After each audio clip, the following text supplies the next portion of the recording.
దాదాపు 350 కిలోమీటర్లు.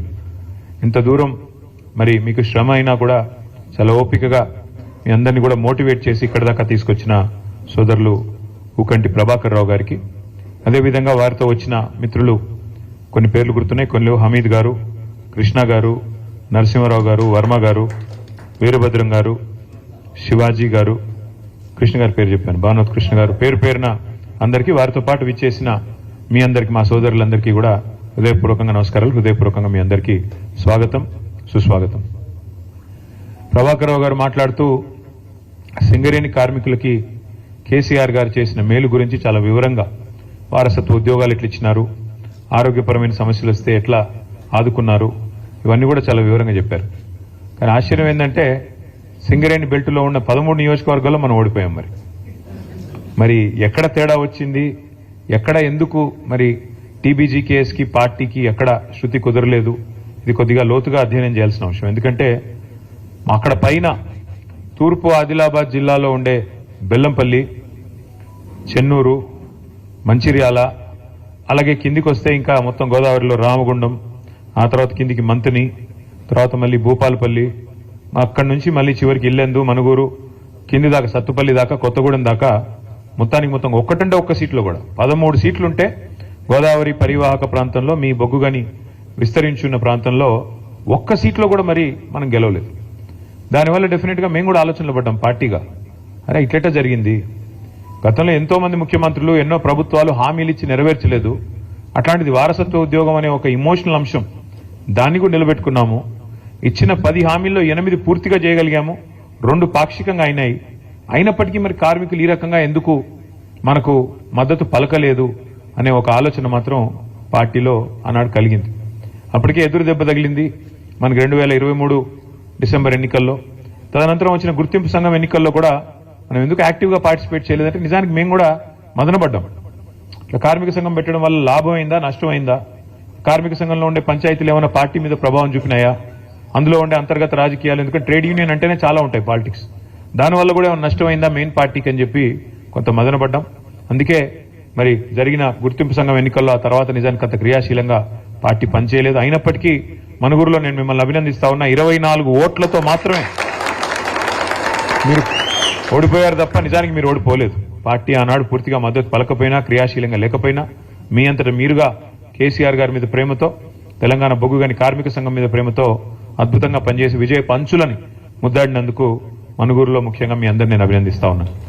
అయితే ఈ రోజున్న పరిస్థితి సరిగ్గా 21 నెలలు, మరి దాదాపు ఇంకో 2 రోజులు అయితే ఇంకో 7వ తారీఖు వచ్చిందంటే ఈ ప్రభుత్వం వచ్చి 21 నెలలు దాటి 22 నెలల్లోకి అడుగు పెడుతుంది.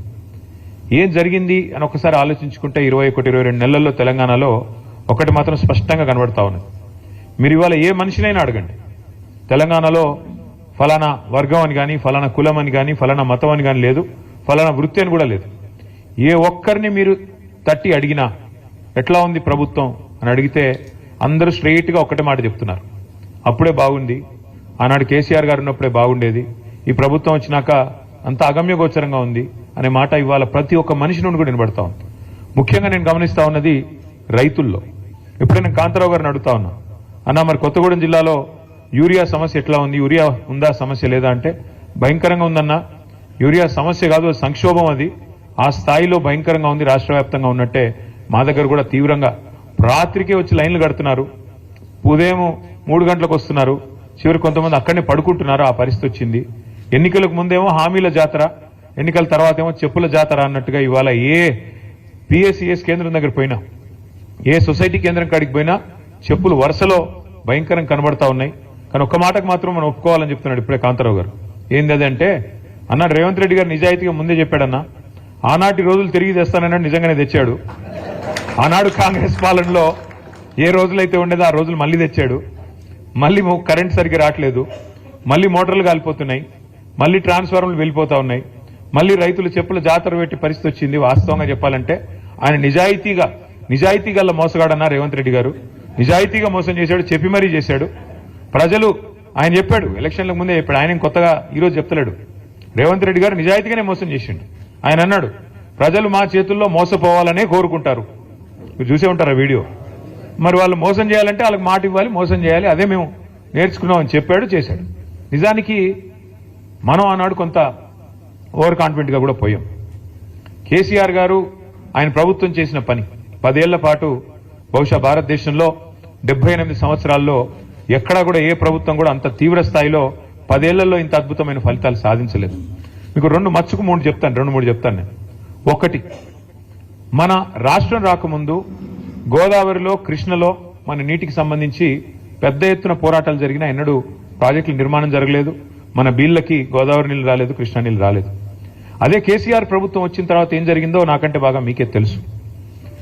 2014కి పూర్వం తెలంగాణ రాష్ట్రం, తెలంగాణ ప్రాంతం ఆనాడు రాష్ట్రంగా లేదు కాబట్టి ప్రాంతం, భారతదేశంలో మన ర్యాంకు 2014లో 14వ ర్యాంకు. ఏది? వ్యవసాయ ఉత్పత్తుల్లో, వ్యవసాయ దిగుబడుల్లో, వ్యవసాయ ఉత్పత్తుల్లో, ముఖ్యంగా మన కాడ పండే వరిలో ఆనాడు మన ర్యాంకు 14. భారతదేశంలో 28 రాష్ట్రాలుంటే మనం సగంలో ఎక్కడో ఉన్నాం. అదే కేసీఆర్ గారి నాయకత్వంలో ఒకవైపు గోదావరిలో, మరొక వైపు కృష్ణానదిలో ప్రతి నీటి బొట్టును ఒడిసిపట్టి మీ ఖమ్మం జిల్లాలో సీతారాం అయితేనేమి, అట్లాగే మొత్తం ఉత్తర తెలంగాణలో గోదావరి నది మీద కాళేశ్వరం ప్రాజెక్ట్ అయితేనేమి, దక్షిణ తెలంగాణలో మరి పాలమూరు రంగారెడ్డి ఎత్తిపోతల పథకం అయితేనేమి, ఇట్లా ఒక్కొక్క నీటి బొట్టును ఒడిసిపట్టి మరి ఎట్లా మన వీళ్లకు మళ్లించాలని ఒక తపనతో చేసిన పని వల్ల మనం 14వ స్థానం నుంచి నంబర్ 1 స్థానానికి 2022వ సంవత్సరంలో చేరుకున్నాం. ఇది సామాన్యమైన ఫీట్ కాదు. ఏదో డైలాగులతోనో ఊకదంపుడు ఉపన్యాసాలతోనో అయిపోయే పని కాదు. మీకు అర్థం కావడానికి చెప్తా ఉన్నాం. తెలంగాణలో జరిగిన ఎఫర్ట్ ఏంటి అంటే కేసీఆర్ నాయకత్వంలో తెలంగాణ భూభాగం కనుక మీరు ఒకసారి అధ్యయనం చేస్తే ఎట్లా ఉంటుందంటే, ఎందుకంటే మీరంతా ఆలోచన పరులు, 10 మందికి చెప్పగలిగిన శక్తి ఉన్న వాళ్ళు, ముఖ్యంగా కార్మిక సంఘాల్లో విస్తృతంగా పనిచేసేవాళ్ళు కాబట్టి మీకు ధారణా శక్తి కూడా ఎక్కువ ఉంటుంది. అందుకే నేను చెప్పే ప్రయత్నం చేస్తా ఉన్నాను. తెలంగాణ భూభాగం ఎట్లా ఉంటుంది అంటే మనకు సామాన్యుడి భాషలో అర్థం కావాలి అంటే ఇట్లా ఒక గుడిసె తరహాలో ఉంటుంది తెలంగాణ భూభాగం. ఒక గుడిసెలాగా ఈ షేప్ లో ఉంటుంది. ఒక వరుస నుంచి గోదావరి, ఒక వరుస నుంచి కృష్ణ రెండు పారుతా ఉంటాయి. గోదావరి మనకు సముద్ర మట్టానికి దాదాపు ఒక దగ్గర 80, ఒక దగ్గర 90, ఒక దగ్గర 100, ఒక దగ్గర 120 ఆ స్థాయిలో ఆ మీటర్లలో ప్రవహిస్తుంది. ఇంకోవైపు కృష్ణ కూడా 110, 120, 130, 140 ఆ స్థాయిలో ప్రవహిస్తుంది. ఇప్పుడు మనం ఎక్కడైతే కూర్చోన్నామో గజ్వేల్, ఇది దాదాపు 600 మీటర్ల పైన ఉంటుంది. ఈ ప్లేస్ 600 మీటర్లు. పక్కనే మీరు వచ్చినప్పుడు కొండపోచమ్మ సాగర్ అనే రిజర్వాయర్ చూసింటారు. అది 618 మీటర్ల మీద ఉంటుంది ఆ రిజర్వాయర్. అట్లాగే హైదరాబాద్ మహానగరం 535 మీటర్ల మీద ఉంటుంది. కిందికి పోతే మిడ్ మానేర్ అనేది 350 మీటర్ల మీద ఉంటుంది. ఎందుకు చెప్తా ఉన్నా ఇదంతా అంటే, ఇప్పుడు మీ అందరికీ వ్యవసాయం పట్ల కనుక అభిరుచి ఉన్నా, వ్యవసాయం పట్ల కనీసం అవగాహన ఉన్నా మీకు తెలుసు, ఒక రైతు తన పొలంలో బోర్వెల్ వేస్తే బోరుకు మరి గ్రౌండ్ వాటర్ లాగాల, భూమి అడుగులో ఉన్న నీళ్ళని పైకి లాగాలి అంటే బోరింగ్ వేసి, పైపింగ్ వేసి, కేసింగ్ వేసి మొత్తానికి మోటార్ పెట్టి నీళ్లు గుంజాల. 3 HP మోటారో 5 HP మోటారో ఇంకా పెద్ద మోటారో పెట్టి మొత్తానికి నీళ్లు లాగుతాం పైకి. అట్లాగే కేసీఆర్ గారు చేసిన ప్రయత్నం ఏంటి అంటే, తెలంగాణలో గోదావరిలో సమృద్ధిగా నీళ్లు ఎక్కడ దొరుకుతాయి అధ్యయనం చేసి మేడిగడ్డ అనే ప్రాంతంలో కాళేశ్వరం దగ్గర అక్కడైతే 365 రోజులు నీళ్లుంటాయి. తెలంగాణలో కరువు వచ్చినా ఇంకేం వచ్చినా అక్కడ మాత్రం నీళ్లు ఎప్పటికీ ఉంటాయనే ఆలోచనతో మేడిగడ్డ నుంచి అక్కడ 80 మీటర్లు గోదావరి ప్రవాహం, ఇక్కడ మనం కూర్చున్న కాడ 600 మీటర్లు, అక్కడి నుంచి నీళ్లు ఒడిసి పట్టి రోజుకి ఎన్ని నీళ్లు తెలుసా? మీరు హైదరాబాద్ చూసే ఉంటారు కదా అందరూ, ట్యాంక్ బండ్ చూసినారా? హుసేన్ సాగర్ ఉంది కదా, Hussain Sagar 1 TMC, Hussain Sagar capacity 1 TMC మొత్తం ఫుల్గా ఉంటాయి. ఈ రోజు కేసీఆర్ గారు చేసిన కాళేశ్వరం ప్రాజెక్టు వల్ల జరిగింది ఏమంటే, మేడిగడ్డ దగ్గర 80 మీటర్ల స్థాయి నుంచి 618 మీటర్లున్న కొండపోచమ్మ కాడికి రోజుకు 2 హుసేన్ సాగర్లు, ఒకటి కాదు 2 TMCల నీళ్లను తీసుకొచ్చే అద్భుతమైన ప్రాజెక్టు కాళేశ్వరం ప్రాజెక్టు. ఒక రైతు బావిలో మన పొలంలో బోర్వెల్ వేస్తే ఎట్లయితే నీళ్లు పైకి లాగుతామో మోటార్ పెట్టి, అట్లాగే మరి రోజుకు 2 హుసేన్ సాగర్లో బట్టి నీళ్లు పైకి తోడాలంటే ఒక బకెటేసి లాగలేం కదా. పెద్ద బాహుబలి మోటార్లు పెట్టి 140 మెగావాట్ల మోటార్ ఒక్కొక్కటి, అట్లాంటి 21 పంప్ హౌజ్లు, 19 సబ్ స్టేషన్లు ఉన్నాయి కాళేశ్వరం సిస్టంలో.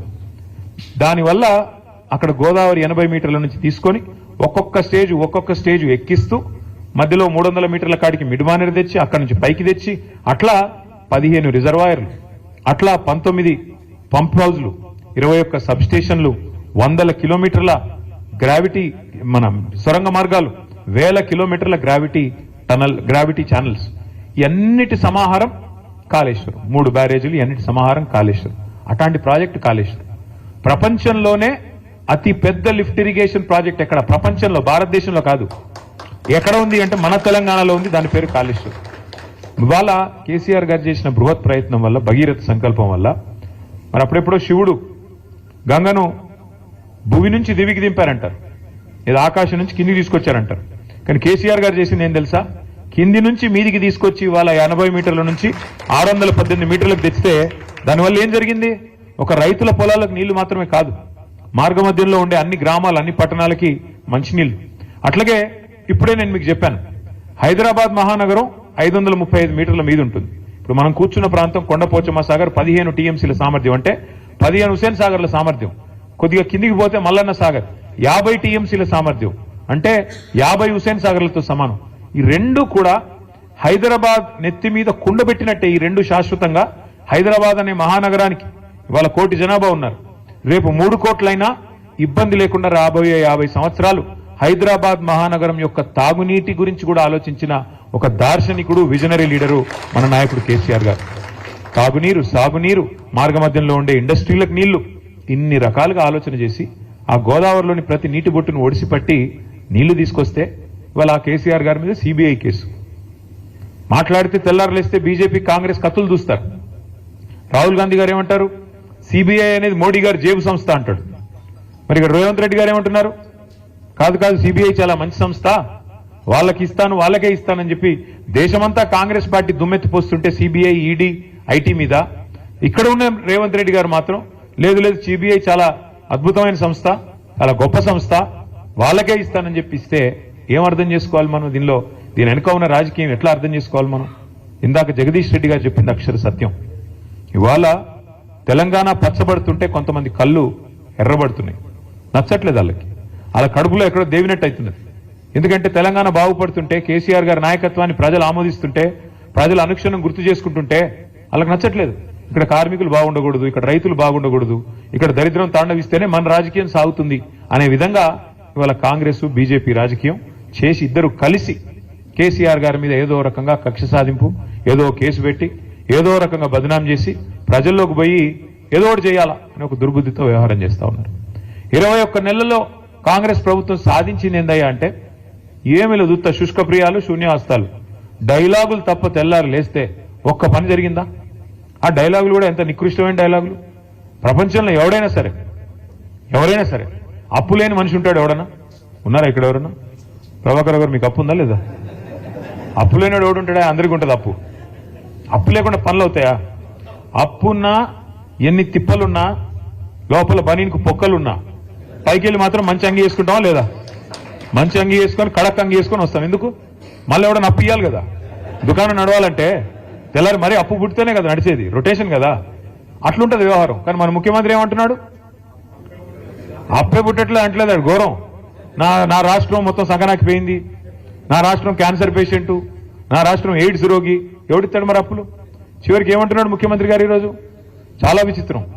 నేను ఢిల్లీకి పోతే నాకు అపాయింట్మెంట్లు ఇవ్వట్లేదు, ఎక్కడ చెప్పులు ఎత్తుకపోతాడేమో అని భయపడుతున్నారు. ఎవడన్నా ముఖ్యమంత్రి మాట్లాడతాడా? నాకు అర్థం కాదు ఇంత దారుణంగా. ఇంకా నికృష్టం ఏంటంటే ఆయన అంటాడు, నీ గుడ్లు వీకి గోటిలు ఆడతా, నీ పేగులు మెడలేసుకుంటా. ఇది ముఖ్యమంత్రి మాట్లాడాల్సిన మాటల. పేగులు మెడలేసుకోవడం ఏంది? బోటి కొట్టేటోడు వేసుకుంటాడు పేగులు మెడలు, నువ్వెందుకు? నాకు అర్థం కాదు. ఈయనే ముఖ్యమంత్రి, లంకె బిందెలు ఉన్నాయనుకుని వచ్చినా. నేను చాలా మంది ముఖ్యమంత్రులు చూసాం మేము అందరం కూడా. రాజశేఖర రెడ్డి గారు, చంద్రబాబు నాయుడు గారు, ఎన్టీ రామారావు గారు, కిరణ్ కుమార్ రెడ్డి గారు, రోసయ్య గారు, చాలా మందిని చూసినాం. ఇట్లాంటి ముఖ్యమంత్రిని మాత్రం ఎవరిని చూడలేదు. కేసీఆర్ గారు ఒకరు కాదు, ఇంతమంది ముఖ్యమంత్రులను చూస్తే ఈరోజు ఇంత విచిత్రమైన ముఖ్యమంత్రి. ఇప్పుడు ఎన్నికల ముందు ఆయనే హామీ ఇచ్చాడు, నోటికొచ్చిన హామీలు, ఒకటి ఇట్లా అట్లాగా 420 హామీలు, ఎవరికి ఏది అడిగితే అది ఇస్తా పో అన్నాడు. అర్రాస్ పాట లెక్కనే, వేలం పాటలాగా. ఏది? కేసీఆర్ 2000 ఇస్తుండా, నేను 4000 ఇస్తా. కేసీఆర్ ఒక ముసలమ్మకే ఇస్తున్నాడా, నేను ఇద్దరికి ఇస్తా. కేసీఆర్ ₹1,00,000 ఇస్తుండా, నేను తులం బంగారం ఇస్తా. కేసీఆర్ 10,000 ఇస్తుండా, నేను 15,000 ఇస్తా. కేసీఆర్ ఇంత ఇస్తే నేను అంత ఇస్తా, ఇంత ఇస్తా. నోటికొచ్చినట్టు వాగి. అది కూడా ఏంటి, మళ్ళీ మీ జిల్లాలో ఉన్న ఉప ముఖ్యమంత్రి భట్టి గారు, ఆయన డైలాగులు బీభత్సమైన డైలాగులు. ఈ గ్యారంటీ కార్డు భద్రంగా పెట్టుకోండి, మేము వస్తానే ఉన్నాం, జాగ్రత్తగా దాచిపెట్టుకోండి. 100 రోజుల్లోనే చేసేస్తాం. 100 రోజుల్లో మీరు అటు పెట్టుకుంటే వాళ్ళు వస్తారు, అధికారులు వస్తారు, తీసుకుంటారు, మీకు కావాల్సినవన్నీ మీ ఖజానాలో వేసేస్తారు, మొత్తం స్వర్గం అయిపోతుంది, భూతల స్వర్గం కాంగ్రెస్ నాయకత్వంలో. ఆ రోజు డైలాగులు.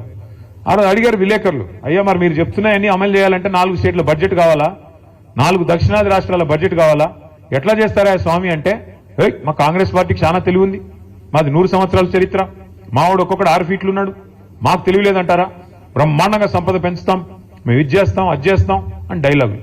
ఇవాళ ఏమైందా అంటే బీదర్పులు. ఏమని కేసీఆర్ దివాలా చేయించాడు, అప్పులపాలైపోయింది రాష్ట్రం.